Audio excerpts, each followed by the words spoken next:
రంభ ఊర్వశి మేనకలైనా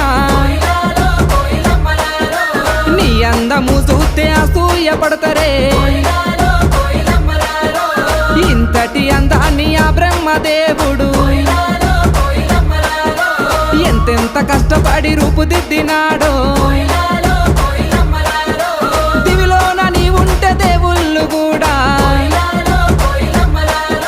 నిన్ను చూసి ఆగరాని కిందికే పంపనేమో మల్లె చెట్టు కింద కూస్తున్నా మనసైనా ఓ ముద్దుకుమ్మా లంగవోని వేసుకొని దొంగ చూపు చూసుకుంటా నా మనసు